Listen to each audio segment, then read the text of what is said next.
Մեծարգո վարչապետ, հարգելի գործընկերներ, հարցում եմ արդարադատության նախարար Տիկին Գալյանին։ Տիկին Գալյան անցած շաբաթ Վարդենիս համայնքում բնակչության հետ հանդիպման ժամանակ ինձ այս տեսակ հարց բարձրաձայնեցին, որ մարդը եթե դահակը ծառայության հետ ունի խնդիրներ, պարտպահանջ, չի կարողանում իր տրանսպորտային միջոցը կամ տեխնիկան ապահովագրական ծառայությունից օգտվել եւ տեղզնության ենթարկել։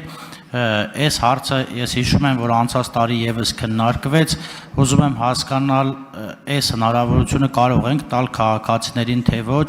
որտեղ եթե իրենք իրենց տրանսպորտային միջոցը կարող է լինել իրենց միակ աշխատանքը եւ որով կարողանան նաեւ փակել այդ դահակը պարտքերը։ Շնորհակալություն։ Հարցին կպատասխանի արդարադատության նախարար Սրբուհի Գալյանը։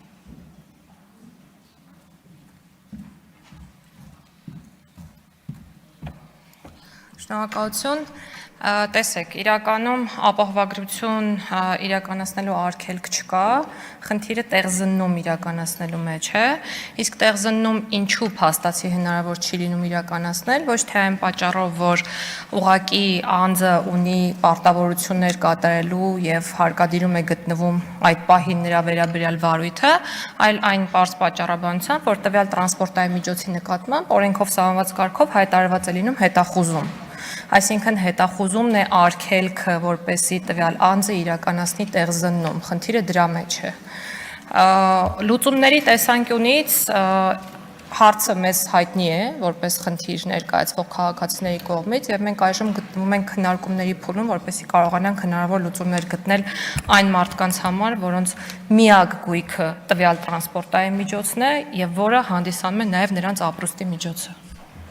Արձագանք։ Ճիշտ ասած համաձայն եմ, եթե միակ գույքն է, բայց իրանք ըստ էության ժողովուրդը պատճառաբանում էին, որ կան մի քանի թե շարժական եւ թե անշարժ գույք, բայց այդ մի քանիսի վրա էլ օրինակ 500,000 դրամի պարտքը դրված է այդ բոլորի վրա եւ իրենք չեն կարողանում որևիցե մեկը օգտագործել։ Հիմա շատ ավելի լավ որ քննարկման փուլում է, հուսով եմ ինչ-որ ձև քաղաքացիներին օգտակար կլինենք։ Շնորհակալություն։ Տեսեք, լուծումները կարող են տարբեր լինել, եթե գույքային ծավալը մեծ է, կարող է արգելանք դրվել այն գույքի վրա, որը իր արժեքով բավարարում է պահանջը, եղած պահանջը, բայց նաև այս առումով կարծում եմ, որ ճկունություն հարկադիր կատարման ծառայությունը կարող է դրսևորել եւ տարաժամկետ պարտքի մարման, այսպես կոչված պարտքի մարման գրաֆիկներ սահմանել մեր քաղաքացիների համար, այս առումով իհարկե պատրաստ ենք եւ բաց ենք քննարկել քաղաքացիների հետ պարտքի մարման գրաֆիկ սահմանելու հետ կապված հարց։